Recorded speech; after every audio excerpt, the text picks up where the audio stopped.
Okay. Right. About 10 or 15 years ago, here in Vallejo, my hometown, I started noticing that Black people in a lot of ways were starting to be erased. Our history, some of the older Black people who had really worked hard to get things going in our city, who were active, were starting to die off. And I realized then there was really very little documentation of our history in Vallejo.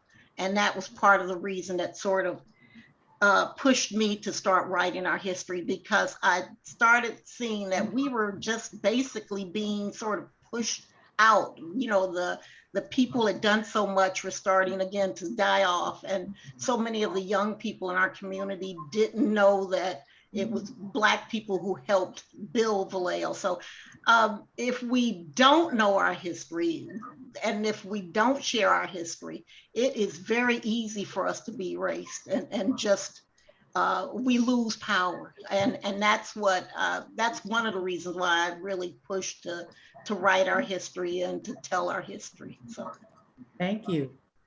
Chief Hahn, you're muted. Thank you.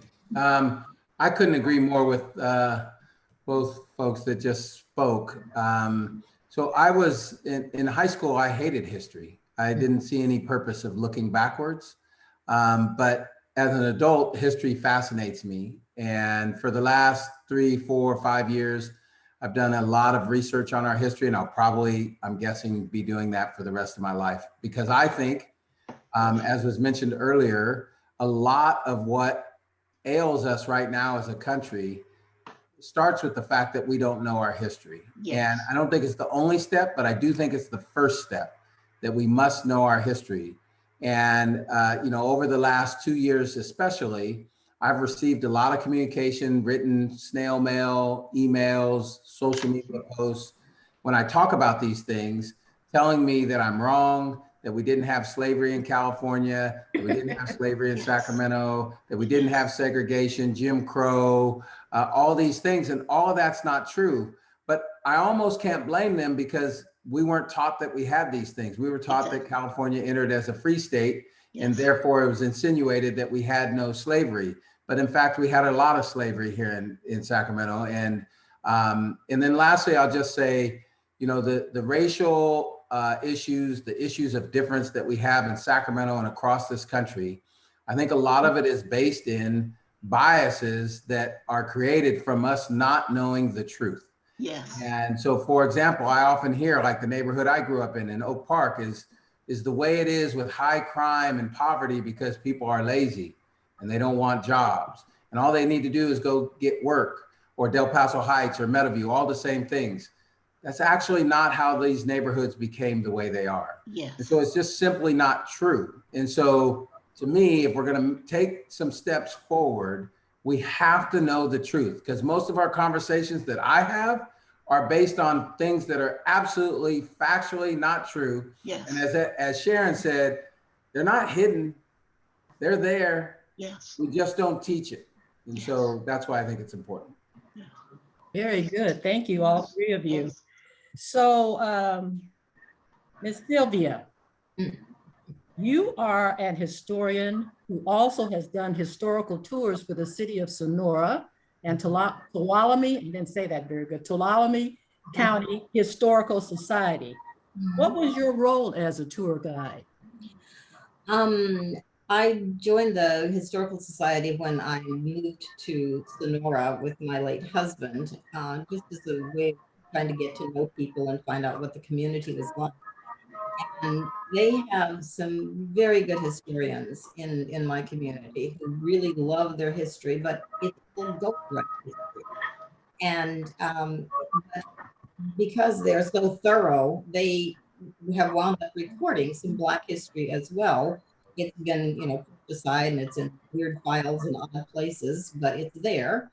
And so when they found out that I was interested, they started telling me, sharing things with me and telling me stories. One of which was that there was a house there that was built in 1857 by an ex-slave in the middle of the gold rush. And this is a big 3-story house downtown, And none of that made sense to me. I never put, you know, Black history and gold rush history together. And so I started finding out about that family and researching the family and finding out that they had lived in that house for over 100 years. And I thought, well, they can't be the only ones. If they were here, then perhaps there were other Black people here during the gold rush that I don't know about. And so I did a lot of research. I started learning a lot about early California Black history, and I began to be the presenter for telling that story on these tours that they did for the fourth grade students. The City of Sonora, the Historical Society, and the Tuolumne County School District collaborated on these fourth grade historical walking tours. And I became the presenter of African American history. You're breaking up a little bit. I hope we have a little bit better audio for you. Okay. I'm hearing something else in the background. Yeah, something on the background. Yeah. Okay, so you're a published author. What have you published? As a result of the research that I did, I started that really as Hannah Housewife with a hobby.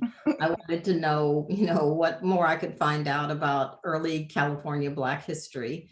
And I did it as a hobby, but again, because the historians that I was volunteering with were so good and so interested in history, they got on the bandwagon, and they had a lot of different projects that they were doing. Looking up burial records or, marriage and death records or whatever project they were working on. Whenever they came across anything about Black history, it was give this to Sylvia. Sylvia wants to know this. So in essence, I had my own research team going. So I found out a lot more information than I ever could have done if I had just been doing this by myself. Oh. And suddenly I had a whole file cabinet full of information that was so exciting. And, I started sharing it by talking to groups. I started talking to service club groups locally and museum groups a little outside of my area. And everyone always said, I didn't know that. That's what I always heard. It didn't matter who was in the audience, whether they were Black audiences, white audiences, mixed audiences. All I heard over and over again was, I didn't know that. I didn't know that. And I thought, I've really got something here. It's not doing much good in the file cabinet. So I put it in a book, and that book was Mining for Freedom. And that was my first book. I've just finished a second book, which is not California history, but I was one of 6 Black kids back in 1955. Yes, that's how old I am, when they integrated the schools in San Antonio, Texas. And so my second book is my journey through the really early days of public school integration and the civil rights era. So that book is at the publishers as we speak, and hopefully it will be out at the end of the summer. Oh, I'd like to read some of your stuff.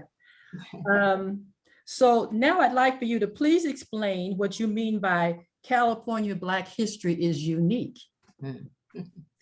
That was my discovery as I learned more and more about early California history. I pushed back further and further. I don't think too many other states can claim that their Black history has its roots 300 years before the 1849 California Gold Rush. As early as 1537, a Spanish explorer named Hernando Cortez brought a group of 300 slaves from Spain on his ship that explored Baja California. And when they saw the rocky peninsula that is Baja California, it reminded them of the landscape of a book that was really popular in Spain. I think it was written in like 1510. And it was called, the heroine in that book was called Califia. And she was a Black Amazon queen who was described as beautiful and brave and ardent and heroic. And when the sailors saw the landscape there, they thought of the island that Califia ruled, and that's where California got its name. So in essence, California was named after a Black woman in the 1500s. Learning things like that just fired me up when I would find little tidbits like that. And so what happened in Spain, Spain supported slavery, but they handled it differently than it was handled in the United States. Slavery was handled more like indentured servitude. And so you were a slave for a certain period of time, but once you had served that time, then you were freed, and Spain assimilated you into the culture as though you had never been enslaved. So an ex-slave in Spain could vote, could run for office, could serve in office. They could even intermarry. All rules were off once you were no longer a slave. So they continued that practice when they came to the Americas, when they were exploring South America and Mexico.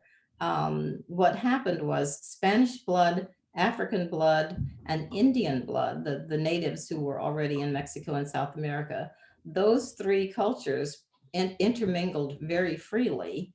And as the Spanish exploration migrated north, they brought those practices with them, so that 200 years after the first Spanish explorers came to California, in, I think it was 1781, when Los Angeles was formed, there were 44 families that originally settled Los Angeles.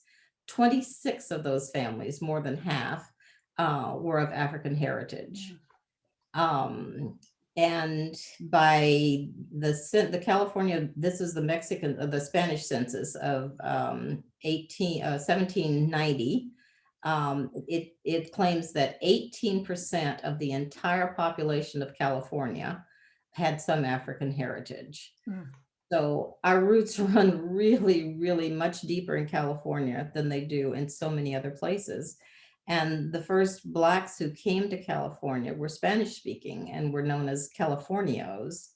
And I'm gonna insert a disclaimer here. I know that terminology can be a sensitive thing, and we have Blacks, we have African Americans, we have, people are saying different things, and this is how I think of that. I was born in the 1940s. That means that I was born a colored baby. I grew into a Negro child. I became a Black adult, and then an African American middle-aged person. For a minute, it was an Afro-American. And then I became a senior citizen, who I understand is a person of color. Like I have gone full circle. I'm not terribly thin-skinned about terminology, although I understand why it's a sensitive issue. We have not had the luxury of deciding what we are to be called until just recently. But as an historian, I try to use the terminology that fits the time that I'm talking about, or the time that I'm presenting.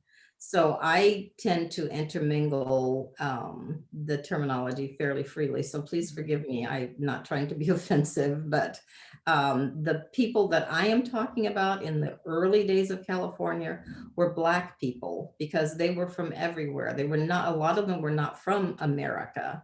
They were from the Sandwich Islands, which is Hawaii. They were from the West Indies. They were from Mexico and Spain and South America. They were from Europe. And the only African Americans were either the slaves that were brought to California from the South during the gold rush, or the free Blacks who came from the North. But they were not the only Black people who populated this state in the early days. So, so I tend to use the term Blacks when I refer to any early California pioneers. So as I say, that's just a little disclaimer, but we had the Californios, who were the Spanish-speaking Blacks who were here first. They had land grants that they got from Mexico. Some of them had 35,000 acre parcels of land that they owned. We had people from the West Indies, notably William Leidesdorff was one of the first Yes. Blacks from the West Indies who came to California. He actually built the first hotel in San Francisco. He became a noted politician. He was so well liked and so popular and so powerful that when he died, they shut down the city of San Francisco and they had a parade in his honor. And there's so many little stories like that that just tell that the thinking was very different in the early days because of what Spain brought over and the attitude that Spain brought initially. And it wasn't until California became a state that the prejudicial attitudes of the United States became layered over that. There were after the Californias, probably the first or the next group of Black men who came to California were mostly runaway slaves. And they were the mountain men. They came and they intermingled with the Native Americans. They learned the lay of the land. They became trappers and traders and guides for other people who were trying to find their way around and explore California. There were Army regulars out here during the conflict with Mexico when we were fighting over California. There were a lot of Black Army regulars that were here. One of these, Sharon will be talking to you about.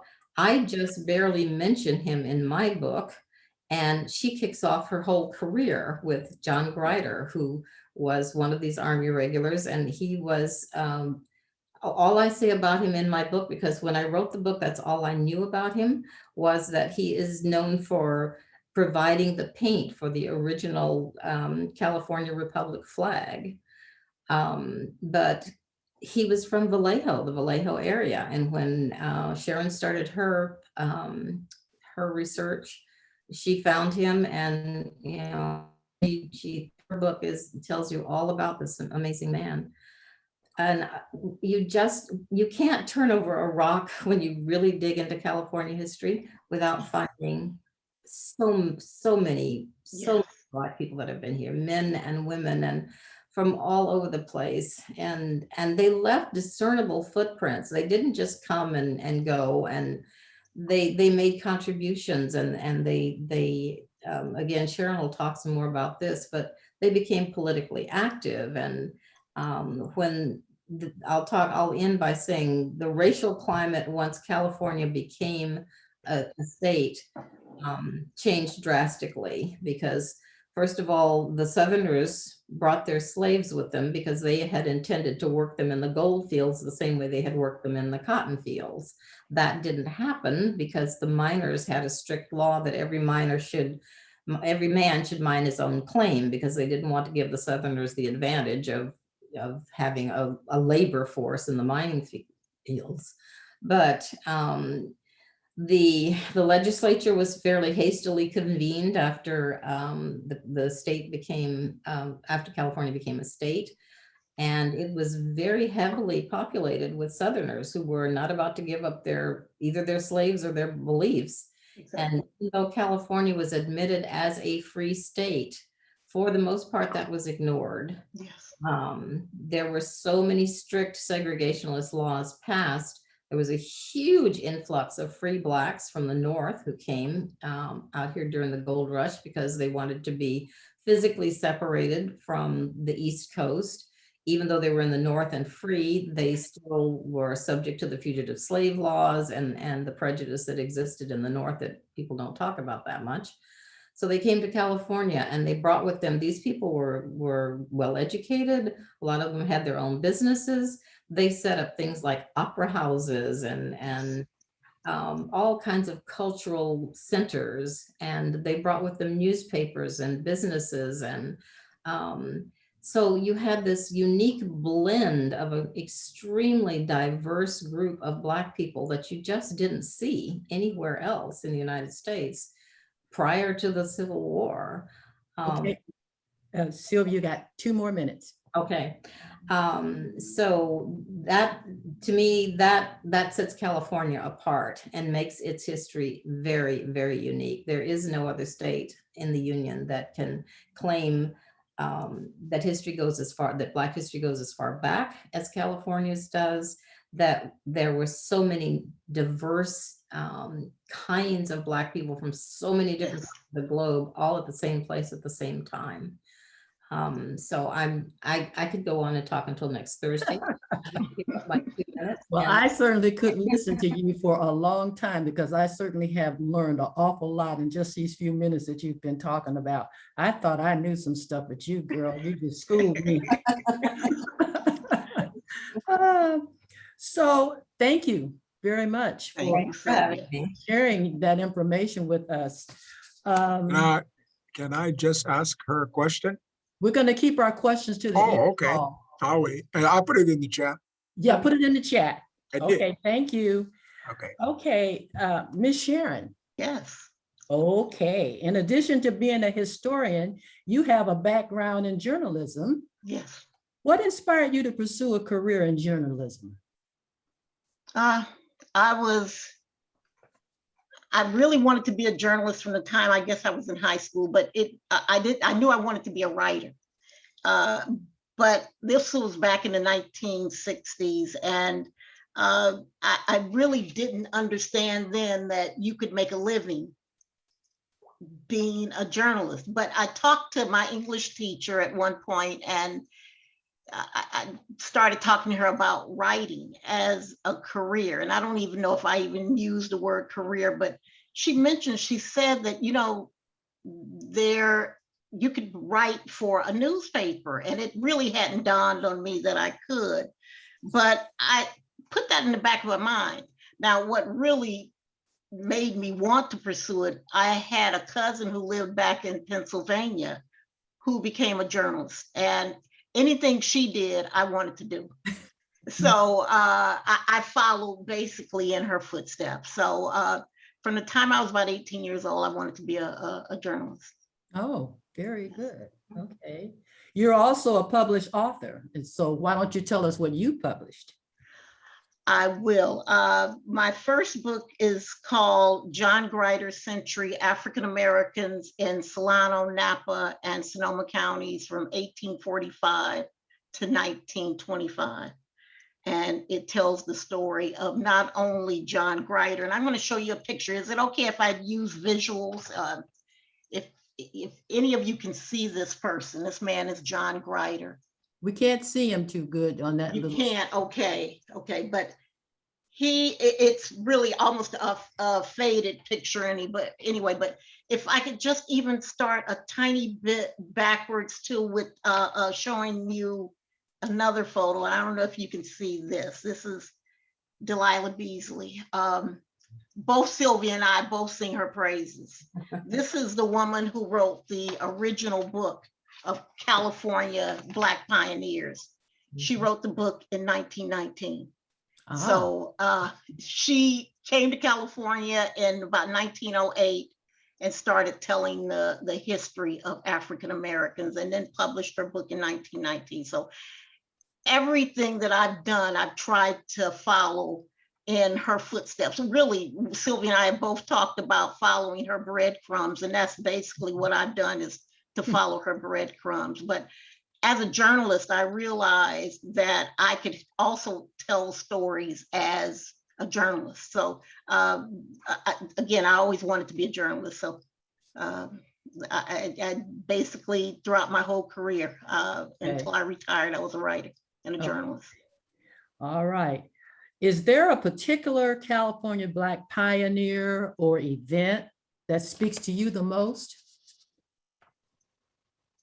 God, there are so many.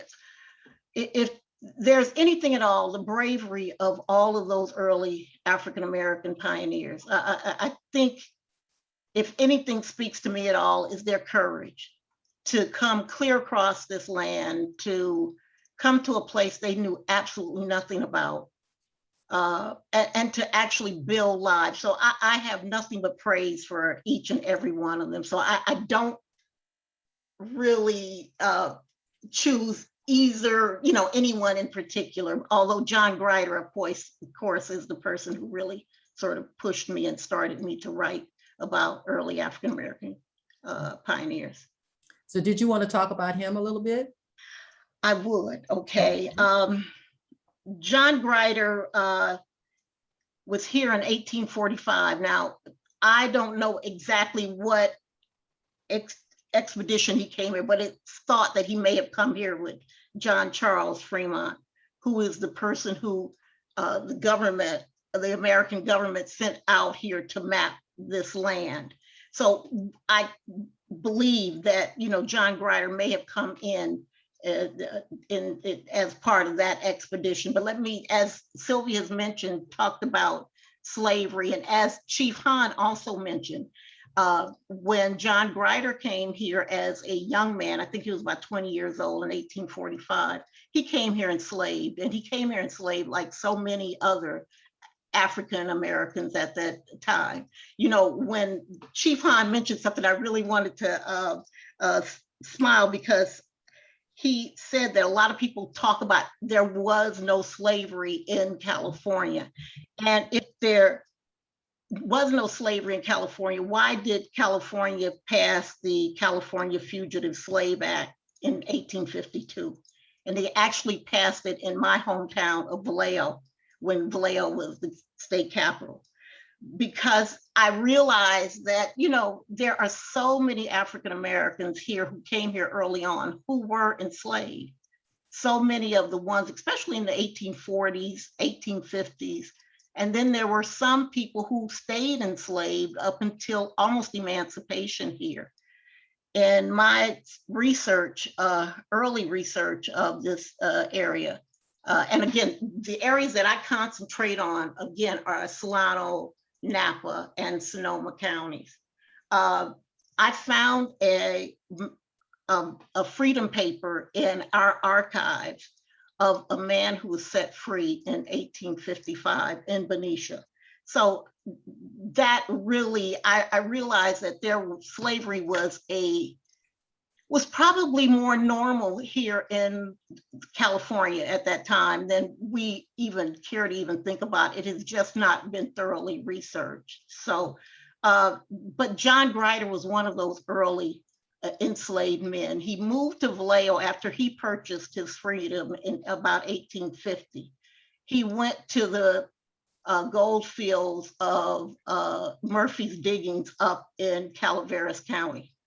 He stayed there for a couple of years, mined for gold, and bought his freedom. But he also bought his mother's freedom too. He's from Tennessee, so he was able to bring his mother out here from Tennessee and moved her into Marysville. But John Grider moved to Vallejo around 1850, 1851, stayed in Vallejo from 1850 to about 1914. He became ill. He was an older man in 1914. And from there, he moved to Fairfield, a county hospital, where he died at the age of 98 in 1924. So that sort of is the span of my first book. But he was an important man in the sense that he worked in livery stables. He was a horse doctor. So again, he had to be important. Horses were the everything to people back then. But he was a man who voted. He voted as early as 1870, lived a very quiet life. But again, I think he epitomized a lot of the early African-American people who came here so early on. Okay. So is there anything else you'd like to share with us? In terms of the pioneers who came here, they came, as Sylvia said, from everywhere. They came from a lot of, and because we have a maritime history, and I think that maritime history really informs who came here. Black people came here from the West Indies. They came here from back east. They came here from the South. So our earliest pioneers were actually people who came here, settled, started making community as soon as they got here. So, Okay. Okay. Well, thank you, Sharon. okay. Again, I'm getting more and more educated. Okay, Chief Hahn. You have had a distinguished and successful career in law enforcement. What motivated you to choose law enforcement as a career? Thank you. First of all, I just want to say it's pretty awesome being on this Zoom call with everybody, but especially the other folks on the panel. I rarely, if ever, have ever been on a panel where people know so much about our rich history and are willing to share. So it's really happy to see that, because most of the people I talk to on a daily basis, in and out, don't know any of our history or accurate history. So I just want to say this is really a blessing for me, even though I'm on the panel. So I didn't choose law enforcement. So I grew up in Oak Park, and I was arrested when I was 16 for assault on an officer, a Sacramento police officer. I witnessed my first homicide when I was 9 out in front of my house, where a man got shot. And police officers weren't real popular in my neighborhood. Like, nobody knew any. Nobody had relatives that were police officers. I still don't have any relatives that are police officers. I didn't like police officers, but I didn't hate police officers either. And it never crossed my mind to be a police officer, ever. It wasn't even a thing I thought about and decided not to do. But I was going to Sacramento City College after I graduated from Sac High. I was taking a criminal justice class because a friend of mine told me it was easy. So I took an easy class. I'll admit that now. And recruiters came by. And through a long process, eventually I decided to apply because it paid a lot more than I was making at Florin Mall at the time at 18 years old. My whole plan was to get rich because it paid $5 an hour more. It was $8.14 an hour, by the way. That was a lot of money back then. So I got hired, I went through the academy, and I became a community service officer.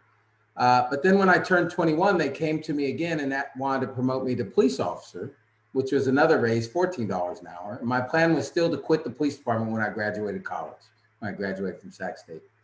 So my degree is in business. I was going to own my own business and be a school teacher. But about 8 years in, I decided, after I started teaching at Grant High School and becoming a problem-oriented police officer in Strawberry Manor, that I could do the things that I enjoy doing as a police officer. So I've been a teacher, I've been a pop officer, I've been a media person. I've done like 12 different jobs that when I was growing up, I never knew you could do those jobs as a police officer. I just thought police officers drove around in a black and white squad car and arrested people and wrote tickets, and that wasn't real exciting to me. So it was really because it paid more money and I thought I was going to get rich. I wish I could say I joined because I wanted to change the world and had all these grand things, all the things people say to me when they're trying to get hired. But it was really, it paid $5 more an hour. And so what I tell young people all the time is find out what you're passionate about. If you like the outdoors, why do you like the outdoors? And then it might open up a whole ton of different jobs that you never thought of because it feeds your passion. And so I found something by accident that feeds my passion. It's 34 years this year, and I still love going to work. That was a really great answer. So I have another question for you. What prompted you to do a series of discussions on historical biases, and why do you feel the series is needed? Well, I've always struggled with this, with many things in our country, but specific to my profession, I've always struggled with the issue of police community relations and why are they so strained? And more importantly, what can be done to make that better? Because even though over the last year or so, we've heard that we're in unprecedented times, that these protests, these riots, these events of unrest are unprecedented, that's actually not true. Right. We're not in unprecedented times. These have happened hundreds and hundreds of times. Cities have burnt before, riots have occurred before, and it's over the same exact issues. Yes. So in my swearing in speech, when I came back to SAC, I said, my priority is to do something about that, like real something, not just nibble around the edges. And so I think history holds a lot of the keys, because so many people don't know the history and don't know how we got to where we're at. So they believe something different. Yes. I can't tell you how many times I've been called a coon, a sellout, an Uncle Tom over the last year or two. I can't tell you how many times I've been told that people in certain neighborhoods, the reason those neighborhoods are that way is because they're lazy, they need to get a job. And so even though we don't have slavery to the same extent as we did in the 16, 17, and 1800s, even though we still have some forms of slavery, sex trafficking and things like that, but it's not what it was back then. We still, I think, suffer from how slavery survived for so long. I mean, and I always use the term, we were brainwashed. Yes. The entire country was brainwashed, not just white people, but Black people, Native American, everybody was brainwashed in order for slavery to survive. And that brainwashing was Black people aren't capable of living on their own. They're violent, they're savages, they're like monkeys or apes. And we still use some of those terms to this day. Yes. And most of us were taught that the Civil War was over the abolition of slavery. Most of us were taught that Abraham Lincoln's purpose was to abolish slavery. Neither one of those are true. Mhm. The Civil War wasn't fought over abolition of slavery. The Civil War was fought over not allowing slavery out of the South. Yes. And most of us weren't taught that there was a preliminary Emancipation Proclamation, but there was. In September of 1862, Abraham Lincoln issued the preliminary Emancipation Proclamation that said, if you end the war now, South, you can keep your slaves in the South and we'll just move on. If you don't end the war now, then in January of 1863, I'm gonna free all the slaves. So clearly they didn't agree to that. And so 1863 came in but we were never taught that. I was never taught that. And I wanted to read something real quick that Abraham Lincoln, so many people do great things. I think Abraham Lincoln did great things. Mhm. But one of the things he did not believe is that Black people were equal. He adamantly did not believe that. And he spoke about it frequently. It's not a secret. We just don't teach it. So I just wanted to read a little excerpt. He was running for Congress against Stephen A. Douglas in 1858. And they barnstormed across Illinois with 7 different debates. And in the 4th debate, he said this. This is Abraham Lincoln.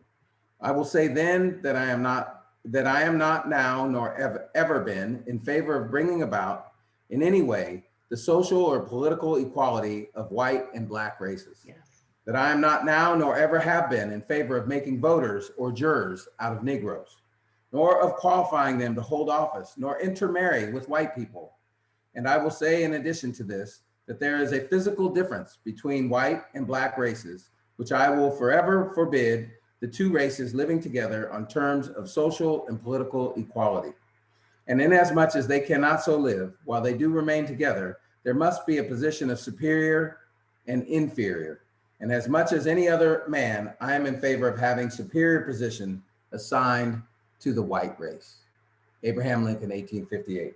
In 1861, he gave a speech basically about the Civil War, where he said, I have no purpose directly or indirectly to interfere with the institution of slavery in the states where it exists, the South. So we still suffer from this brainwashing. When we have a shooting here in Sacramento in the mall, when a young African-American man shoots 2 other African-American men, we call, when you look at the comments and the headlines of the media and Facebook and social media, we call them savages. We say that's the Black culture. They have no parents. And actually, they did have 2 parents. They live with both of them. I've grown up in the Black culture my whole life. I was never taught that part of my culture was to shoot somebody in the mall. But more interesting, 2 months before our shooting here in the mall, Kyle Rittenhouse, a white 17-year-old kid from Illinois, traveled to Kenosha, Wisconsin. And he too killed 2 people and was arrested on double murder. If you look at the articles about him, they say he had mental health issues. He was bullied in school. He had family problems. You don't need to be a doctor or a social worker or a mental health professional to guess what would you do if somebody had family problems or mental health problems, right? We get them counseling, we get them services. What do you do if somebody's a savage? That's what was brainwashed into us about Native Americans and African Americans. And that's how the institution of slavery lasted for so long, with so many people at least being okay with it. Yes. So now fast forward to Sacramento. What does that have to do with California and Sacramento? Well, if you look at Oak Park used to be a wealthy neighborhood. Oak Park had a thriving business district that was often called the second downtown on 35th Street, thriving business district on Stockton, thriving business district on Broadway. An upper middle class neighborhood, had a full, like, Great America amusement park in McClatchy Park, a full blown wooden roller coaster.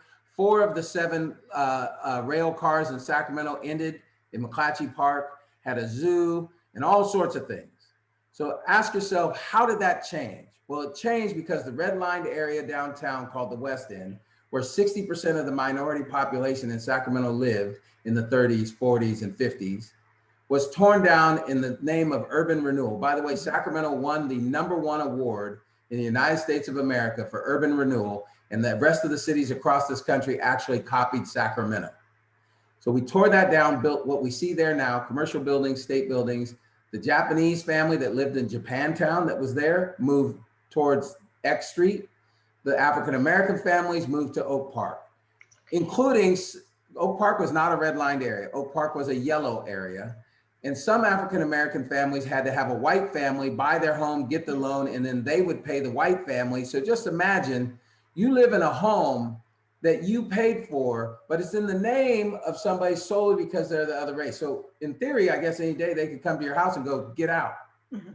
But that's what African-American families did. The other reason why Oak Park changed is because we built Highway 99 in the early 60s.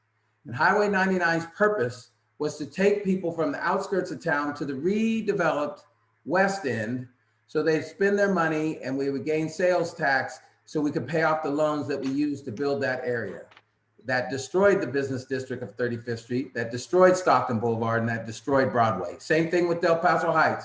Del Paso Boulevard was one of the busiest interstates in the United States of America. People that went from the Sacramento area to the Sierras drove on Del Paso Boulevard. It was a thriving business district. And then in the late 50s, we built Highway 160, killing Del Paso Boulevard. Strawberry Manor was a farming community that was farmed by African-American farmers, strawberries, that's the name, that flooded regularly. And the city of Sacramento allowed a developer to purchase that land, build homes, sell it to lower middle class, military workers, minorities from McClellan Air Force Base. And guess what it continued to do? Flood. And so when I think about what continues to give me hope is this: the issues that we have are predominantly over race and difference.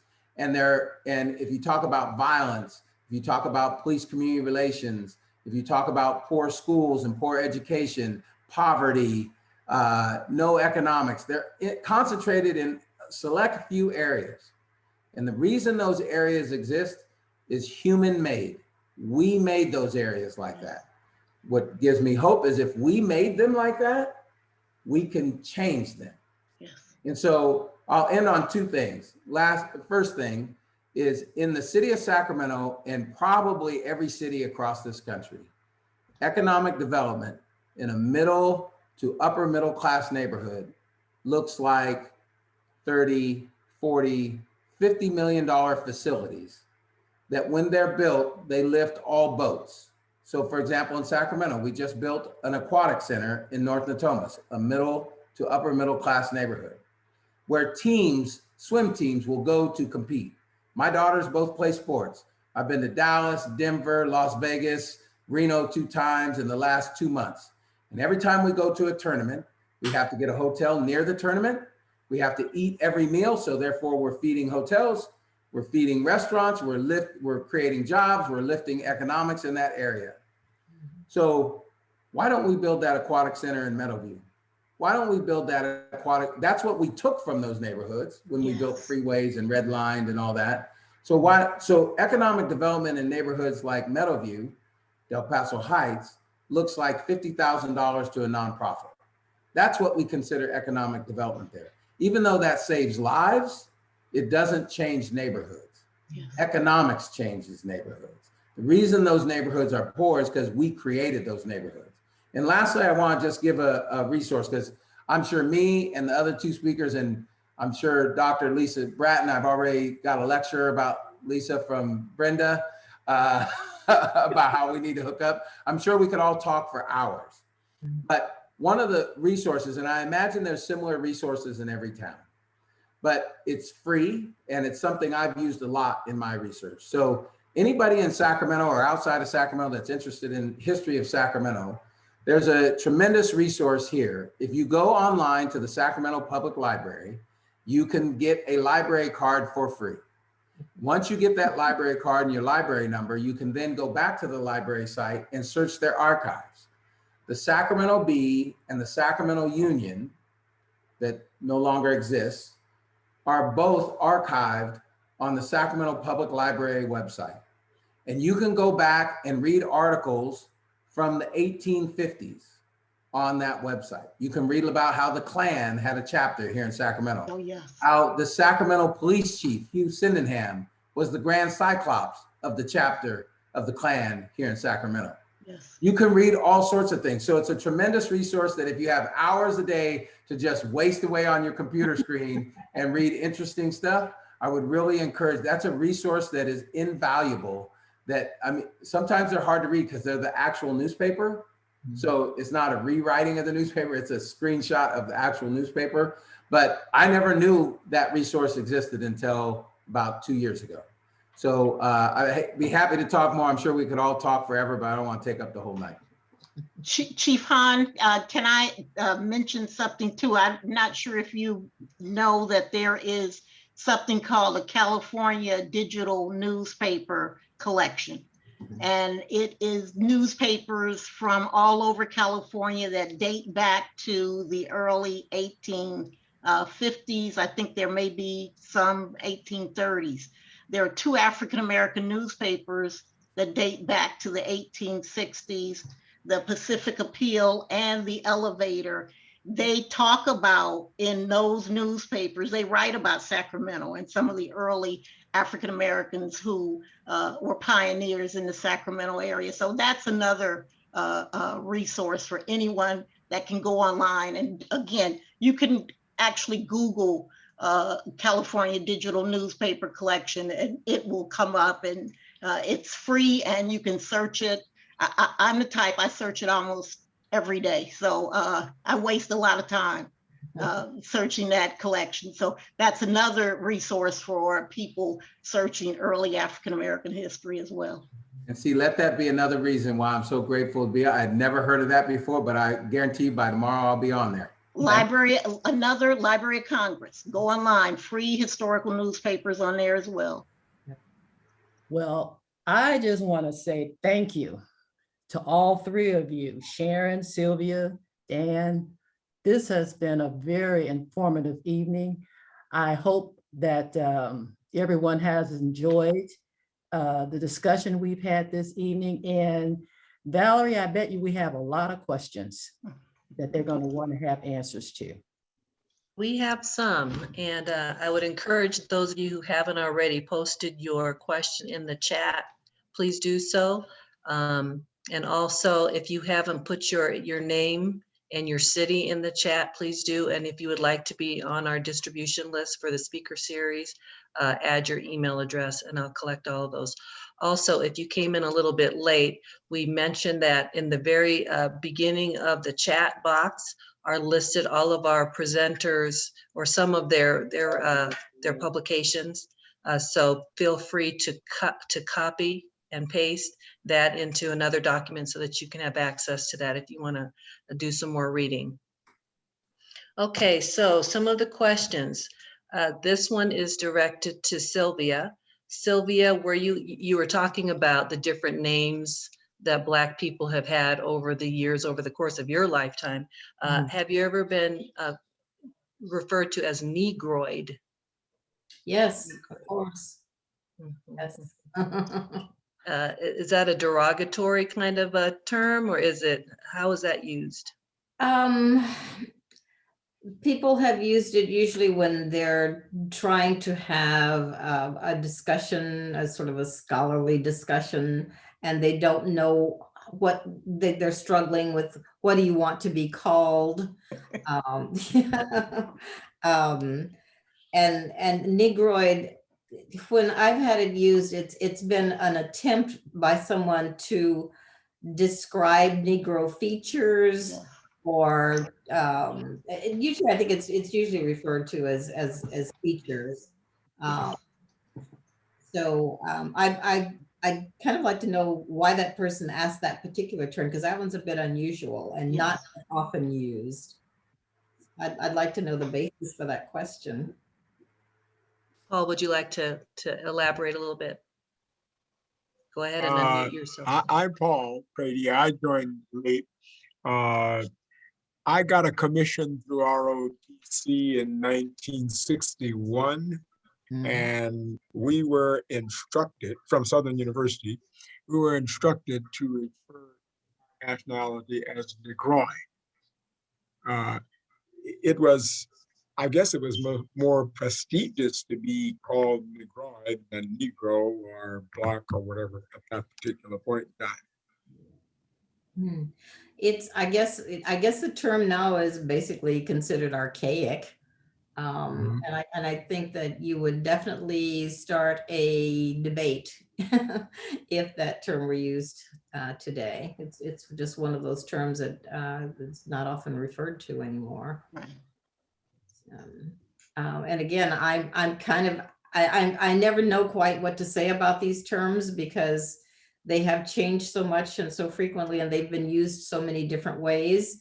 And it's kind of like the N word. I mean, depending on who uses it, there's a different response to it.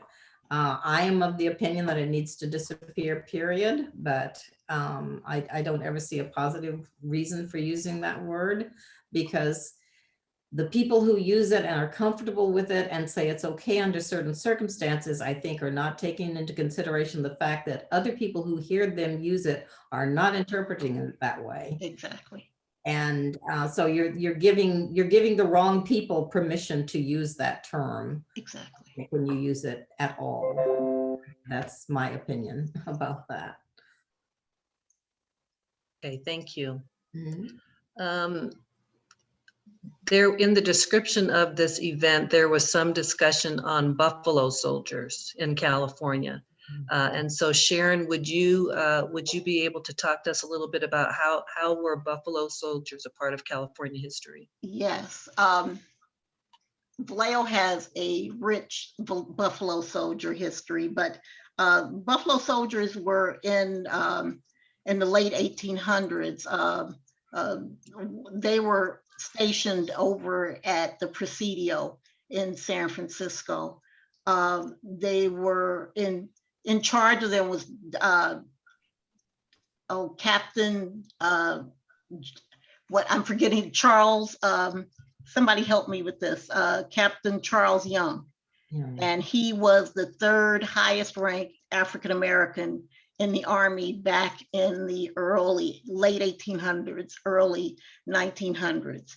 Vallejo, again, has a rich buffalo soldier history. We have a building that was built by buffalo soldiers in 1914 that's still in Vallejo. It's on Georgia Street, and it's actually the same people who actually were among some of the first tenants, the Prince Hall Masons. They still meet there every month. So Vallejo's earliest Black churches were founded by buffalo soldiers. We have two of the oldest Black churches, not in California, definitely, but in Vallejo, we have a Black church, Second Baptist, that was organized in 1907. Then we have another church, Kyle's Temple, which was organized in 1910. And both of those churches were organized in part with buffalo soldiers. So we have a rich buffalo soldier history that really has not really, the story has not been completely told to this day, but they really were some of the early Black leaders of Vallejo in the early 1900s. They started coming here after the Spanish-American War of 1898. They started settling in Vallejo in the early 1900s. Thank you. And this goes to, Chief Hahn kind of touched on it, but Sylvia and Sharon, the question is, in terms of the areas that you live in now, in relation to the history of those regions and racism, how do you see that history affect contemporary Black people in the areas that you live now? Well, I'll take that. Okay. I live in a very rural area. Tuolumne County is where Yosemite is, and it's a very small county. There are, I think, less than 70,000 people in the entire county. It was full of boom and bust gold rush towns during the gold rush. And a question I get asked a lot when I do presentations locally is, I let people know that in the first decade of the gold rush, there were an estimated 5,000 Blacks in Tuolumne County, just in Tuolumne County. And so people say, well, where did they all go? Because now the population in Tuolumne County now is, I think, 1,100 Blacks, and that's counting the prison population. So Wow. very, very tiny. And what happened in all of the gold rush counties is the fact that wherever there were a lot of Blacks, as the boom tapered off and gold wasn't as easy to find anymore, the surface gold, Blacks started to migrate to Sacramento and Marysville and Stockton and San Francisco, and because there was a greater sense of community there, and there was more of a sense of safety there. Yes. You were very much on your own if you were a Black miner. They did tend to start mining, to share mining claims with the Chinese and with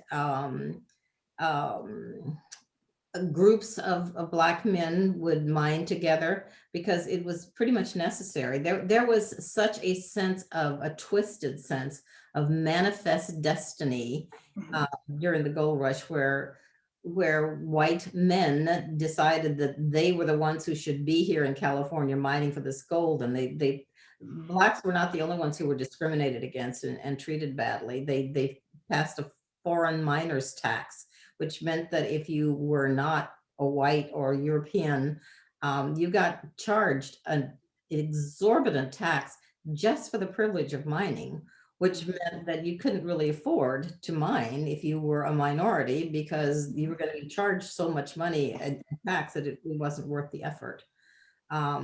So that drove minorities out of the area, and not just Blacks, but all minorities. So that the mining towns that survived the gold rush, that stayed long after that, were pretty much lily white. And that's just now starting to change a little bit, but that's one of the reasons why I get so much "I didn't know that" from my lectures, because these people really have absolutely no sense, not only of African American history, but of African American culture, period. But to some extent, you can't fault them for that, because if I were dropped into Japan, I suppose I wouldn't know anything about their culture either, because I just haven't had an exposure to that. And I'm encouraged by how well received I'm finding the information that I'm sharing up there. I'm actually pretty surprised. I've had people really beating down my door to learn more about it, and there certainly is an element up there that is, it just cannot be called anything but out and out racist. I'll share this story quickly. There was a 16-year-old boy in high school who got his first truck from his dad. And the first thing he did was to put a giant, massive Confederate flag in the back of it.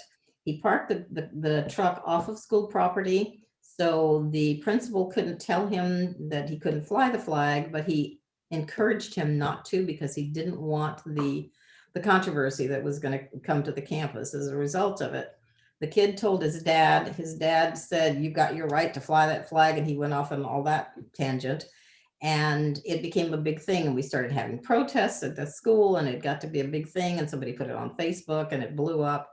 And I got the opportunity to talk to the kid and his dad, and we talked about the power of symbolism. And I explained to him that this is America. He certainly had the right to fly that flag, but he needed to know what it meant to some people when they saw it. And I said, when I see that flag, I don't know you're a 16-year-old high school who thought the Dukes of Hazzard was a cool car, and so you wanted the flag to look like that on your truck. I said, I don't know that that's not somebody that's going to hurt me, that's going to attack me, that means harm. Because when I was your age, he was 16. I said, when I was your age, and we were trying to get the schools integrated, and people were saying it's okay for Sylvia to still ride the back of the bus. The people who said it's okay for her to drink out of those water fountains and go in those doors. And I said, all the people who were saying that and trying to stop the forward movement were waving that flag. And I said, so you can never ask me to respect that flag. I can say you have a right to fly it, but do not ask me to respect it. And you don't know what you're doing to people when they see that. You don't know the power that that symbolism has. And the kid took it down. So conversation is so important. Sometimes you want your anger to get in front of you, and you just want to be mad because it's so frustrating. But because I live where I live, and I have an opportunity to talk to people who have no idea what's going on and are embarrassed to ask the questions, I get the opportunity sometimes to have some pretty powerful conversations and to feel like I'm making a difference, maybe a little bit. So, thank you. Thank you. Sharon, did you have anything you wanted to add to that? And Valerie, would you ask the question again, please? That would be helpful. Yeah, based upon the history of the regions that you were talking about, that you presented on, what do you see to be the effects in contemporary life for Black people in those areas? Oh my goodness. Vallejo has really never dealt well with its racial issues at all. And I think what we're seeing right now in our city is almost like, and I mentioned it before, it may not be deliberate, but there is almost an attempt to rid our community of not only poor people. We have a large number of homeless people here who are largely African American, but our political power right now is we really don't have a great deal of political power. We've struggled with police community relations. I mean, our city has made almost worldwide news as a result of our issues with our police department. So in a sense, we never knew a lot about our history early on. And as a result of that, and as a result of people not really even being curious, we continue to struggle. And sometimes I think we are like 20 years behind all Bay Area cities as a result of people not wanting to acknowledge, not only Black people's history, but other people's history, people of color, Filipino history, Hispanic history. Vallejo has never been really good at telling its own history. So that's some of the issues that I see, is that we continue to struggle because we don't know our history, and not only Black history, but Vallejo history as well.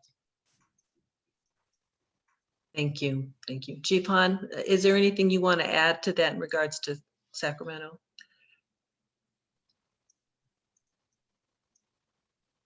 Well, I just think it's important to know because people think slavery was so long ago, and in some terms it was several hundred years ago. But slavery didn't end when slavery ended. Right. So, if you transport your mind back to that time where we have an economy, we became a world power based on cotton, a world economic power based on cotton, and cotton was driven by slavery. So say on a Tuesday, slavery is okay, and then Wednesday, the war is over, and now slavery is not okay. So how do we survive as a country? So we created new ways to create slaves, convict leasing, black codes. Yes. So then those lasted for a while. Then we went on with segregation and Jim Crow and all those sort of things. And so we always like to hold ourselves up as California as this utopian place that didn't participate in those practices, but we really did. And not that long ago. So in 1964, or 63, a state legislator named William Runford from Berkeley proposed a law that said you can no longer discriminate in housing solely based on race. Essentially, that's the law. It's called the Rumford Act. Yes. Well, redlining and blockbusting and a lot of these housing discriminatory practices were really driven by the real estate industry and real estate associations, both national and local. And well, they didn't like that. So they put forward Prop 14. And, in politics, we say Biden beat Trump by a lot. In reality, it was what, 52% to 48% and 7 million votes total. So not that lot, but that's a landslide in politics. Prop 14 that legalized discrimination in housing in California. So it was a California proposition in 1964, passed by 65%.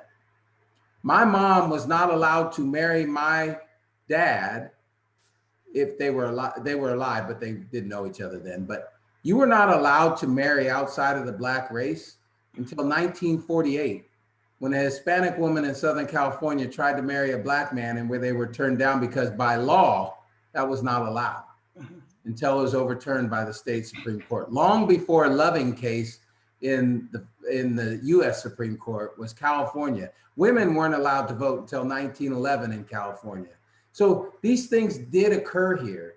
And when you look at the studies that say 1/3 to 2/3 of an average family's net worth is built into their home, and you look at segments of our society that were not allowed to buy homes, and when they did buy homes, they were in redlined areas. So in Sacramento, in the redlined area of the West End, from 1938 to 1949, the homes in the West End, the redlined area, went down 30% in value, while the homes in overall Sacramento went up 46%.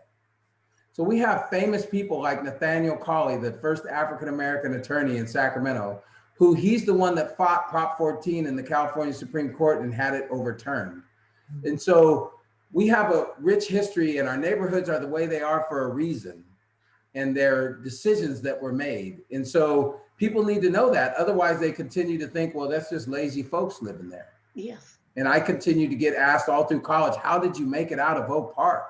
I'm like, I had a blast growing up in Oak Park. I didn't escape Oak Park. Oak Park is awesome. Well, they don't know Oak Park is awesome because the only experience they have with Oak Park or Del Paso Heights or Meadowview is through the 5 o'clock news. Whereas I lived there and I knew Miss Curtis and Mr. Bozeman and Chris Hobson, who probably dunked on me a couple times, and his mom's right there giving him a thumbs up for dunking on my head or something. So, I mean, we need to know these things if we're going to start changing perceptions of, and then, we can change all the laws we want, and those are good and we should, but until we change our culture and our beliefs, we're not going to get very far. Exactly. Very good. Amen. All Do right. we have very many more questions to ask? We have a couple more. Oh, okay. We have a couple more. Can I interject something really quickly? Of course. Chief Hahn mentioned William Runsford. One of the people who fought William Runsford the hardest was our Senator Luther Gibson from Vallejo. He was, not only was he the owner of and publisher of our local newspaper, he was a racist, and I know people don't like to hear that word, but he was a racist who fought for about 15 years the Equal Housing Act. So I just thought I'd interject that.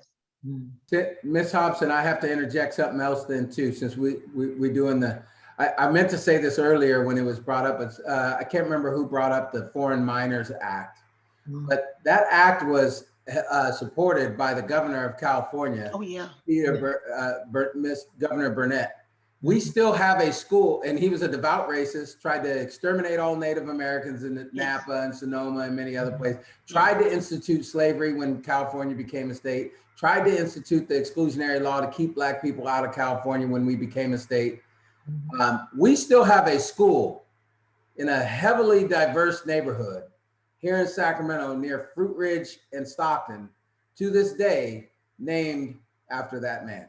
Yes. And we have a street named for Luther Gibson. And San Francisco also has a Burnett Avenue named after him. So, you know, there's a few remnants. Yes. Our next question, did you see W. Kamau Bell's show on CNN that profiled racism and brutality in Vallejo PD? Yes. And if so, what are your thoughts? That's for any of our panel members, particularly Chief and Sharon, but also. Oh, I did you not know, again, it wasn't anything new for me. Vallejo has, Black folks in Vallejo have always had a fraught history with our police department.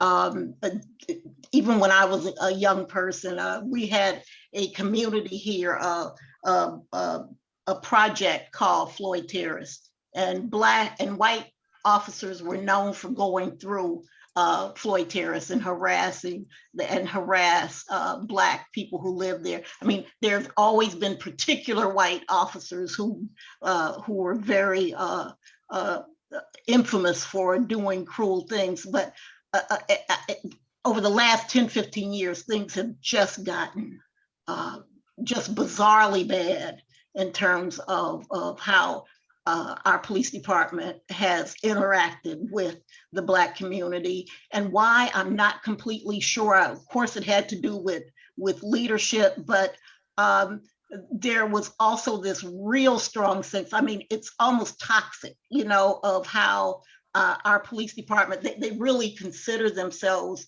other than the people that they police. They are, they have almost, in fact, sometimes acted like an occupying army.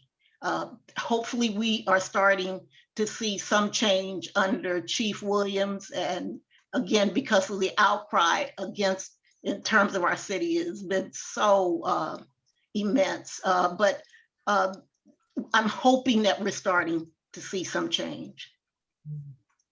Okay, thank you. I'd love to hear what Chief Hahn has to say about Vallejo. I really would. I did not see the Kamau Bell document, but I don't know him well, but I do know Shawnee Williams a little bit. I was on an interview panel that he was interviewing for, not in Vallejo. So I am hoping somebody, you know, that might have a different perspective than all the things that you describe in Vallejo can start addressing the issues. I just know this, and it's much broader than just law enforcement. Yes. If we don't tell the truth and start addressing how we got here, then it's just going to be a bunch of Band-Aids. And just in law enforcement in general, I'll say this, you know, when body cameras came about, they were sold as the solution. Yes. Like, now that we have body cameras, we will no longer have these shootings that are viewed as not appropriate, illegal, all those other things. And now we spend a lot of time on the nightly news watching shootings on body cameras. So they clearly didn't prevent them, but I don't know why anybody would have ever thought that that would be the solution, because that is an after the fact thing. I think body cameras are great. I think any police department that doesn't have body cameras is flat out crazy right now.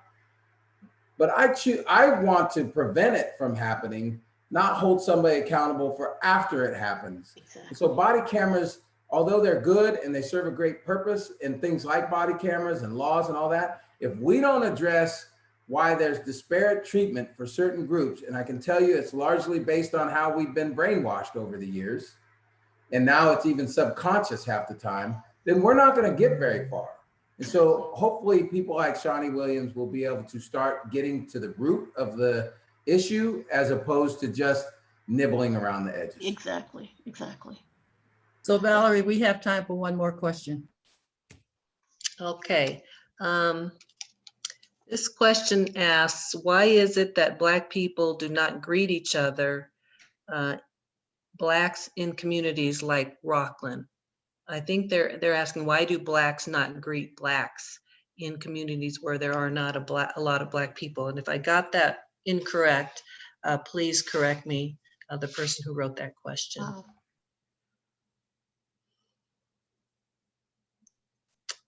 And if so, it wasn't directed to any particular person. Is there anyone on the panel who would like to take a stab at that one? You got that question perfectly correct. I'm originally from Belize. I moved to Rockland, and I was surprised when I'm looking and greeting people and they didn't greet me. They looked through me, they looked around me, they looked across the street, and they did not see me in Rockland. Black people. They do that for white people too. Okay.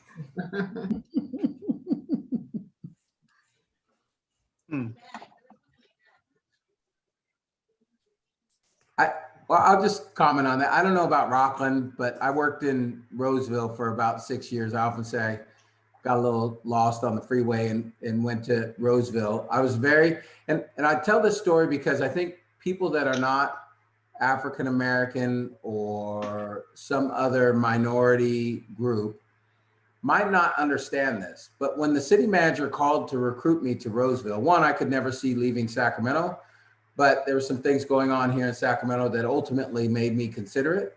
But when I finally decided to take him serious, the first question I asked him was, how many Black people live in Roseville? That was the first question I asked. I imagine if I was white, I wouldn't have asked how many white people live in Roseville. So his response was none. And I'm like, oh, wow, okay. I go, how many Black people are on the police department in Roseville? His answer was none. So it's not true on the community. I think it was about 1% in the community, but it was true about the police. When I came to Roseville as the police chief, I was the first Black police officer in the history of Roseville in 2000. Oh my God. And so when I asked him those two questions, my response was, heck no, I'm not going to Roseville. You're not gonna catch me swinging by a tree. I literally said that. I didn't mean I'd literally be swinging by a tree. I mean, nobody had ever tried to hang me from a tree before. But what I meant was there's no way this city, the way you just described it, and the police department, the way you just described it, will accept me as a Black police chief. And I'm only like 42 years old. I'm gonna get fired. And how am I gonna support my family? It's the same reason why if you invited me to Auburn in the middle of nowhere to a party in a rural part of town, the first thing I would consider is, do I really want to go there? Because the color of my skin. And like, will I be safe? Other people don't have to think about those things. Right. I can tell you every Tuesday, me and the command staff, the other captains in Roseville would go eat for lunch. It'd be like our management meeting. And so we'd pick different restaurants around town. Sometimes we go down to Vernon Street. Sometimes we go to the restaurants at the mall. But every time we went, if somebody approached us, so we're all in uniform. I have 4 stars on my collar. The captains have 2 bars. My badge says Chief of Police in very big letters across the top. Somebody would walk up and go, hey, how you doing? It's so great to see you. Because in Roseville, they love the police. So how you guys doing? Da, da, da. And eventually, whether we were in a group or if I was by myself, somebody would eventually go, okay, if we were in a group, somebody would look at one of the captains and go, hey, chief. And they would get really nervous and kind of go like, over there. Go to the next person, hey, chief. And they're like, no, over there. Next person, I would always be the last one. Okay, yeah. Even though I had stars on my collar, chief on the, if I was by myself, people would walk up and go, oh, what do you do? And sometimes I'd be a smart aleck. I go, I'm a police officer. Like, no doubt. I'm wearing a uniform. Then they go, no, I mean, what job do you do? And I still remember one of them, I was standing right in front of City Hall. I said, I'm the police chief. They said, no, really, what do you do? I go, I'm the police chief. No, really, what do you do? Seriously. 4 times. And I eventually pulled my badge out like this and go, read that. These stars. And they're like, really? And I'm like, yes. Now the community was very welcoming me and all that, but those are based in biases. The reason why they never suspected that a Black person could be a police chief in their town is because they've never seen a Black police chief. Yes. And before I got there, they had never seen a Black police officer, ever. So, you know, these are the things that we have to expose people to in different experiences in the police department. Like today, every week, I teach an 1.5 hour history class to the veteran police officers in the training they have to go through. Wow. As the academy graduate from the academy, I teach a 10-hour history class to all the officers that come out. We have programs where they go out into the community before they ever become a full police officer and spend time with community members in a community that they're not from. We have in the academy, they go to elementary school in Del Paso Heights and spend time every Friday at the school before they graduate. And the whole purpose of that, we have implicit bias classes, my history classes. The whole purpose of that is to expand your experience. So by the time you get this immense amount of power in that uniform and that gun and the power to take somebody's freedom away, that you have more widely held experiences than you did before you got there. The reason why I think Oak Park is great is because I know Oak Park. I grew up there. If you don't grow up there, then all you see is on the news. You probably don't. When I worked at Grant High School, they had a shooting during a football game, not at the football game. The news reported that it was at the football game and all the players jumping on the ground. Well, they were jumping on the ground because they heard gunshots, but the gunshots were about a block or 2 away on South Avenue. For 1.5 years, I watched news programs that about once a week, they'd show that footage of Grant players jumping on the ground. Wow. And saying there was a shooting at the football game. That was not true. There was not a shooting at the football game. So imagine you live in another community and all you've ever seen about Grant High School is a shooting at the football game. As a matter of fact, the following week, we were supposed to play El Camino High School. El Camino refused to play us out of fear of coming to Del Paso Heights. Wow. Then Grant High School then said, well, we'll play at your school. And they go, no, we don't want to play you at all. We forfeit the game. Wow. So those are biases that we hold because we don't know the truth. Yes. 8:30. What was that? Oh, okay. Yes. Yes. Oh my goodness. We have got an education tonight. I am so appreciative of our panelists. We could go on and on and on and just continue to learn together, but our time is up. So just a big thank you to each of you for spending your time and sharing your treasures of knowledge with us. Thank you to all of the participants who joined us tonight. Please do, if you haven't already, give us your contact information, copy the resource information that's at the beginning of the chat box. Someone said in the chat that they couldn't see the resources, but can everyone see the resources in the link, the No. links in the chat box? Not if we join late. No. Oh, No, not if you I don't join see late. either, Valerie. Okay, I I wonder can if I cut and can. paste right now while you're talking if you want and redo What's it. that? I'll cut and paste right now while you're closing out. Oh, great. That would be wonderful. Thank you. And while Chief is doing that, let's turn it over to Deacon Ramel. Deacon, would you be kind enough to close us in prayer? Okay. Yeah, don't get out, everyone, if you still need to copy the links. Let us gather in the presence of our Creator and just thank Him for this wonderful time of sharing our stories, of sharing the histories of not only our communities, but of our people. We thank you for the gifts of everyone here that had an open mind and open heart to hear the voices that are speaking from our past. May we continue to learn from our history, dear Lord, so that we can continue to change and be able to renew the face of the earth with the work that people are doing each and every day. Continue to work in our lives, bless our families, make sure that they're safe and that we have a good night's rest. We especially pray for our speakers who shared their wonderful time here and all the work that they've done to research and to write and to tell the stories, and especially for Chief Hahn and his family as he goes out into this world to serve our communities. May you continue to protect him and all those that he serves. We ask this through Christ our Lord. Amen. Amen. Amen.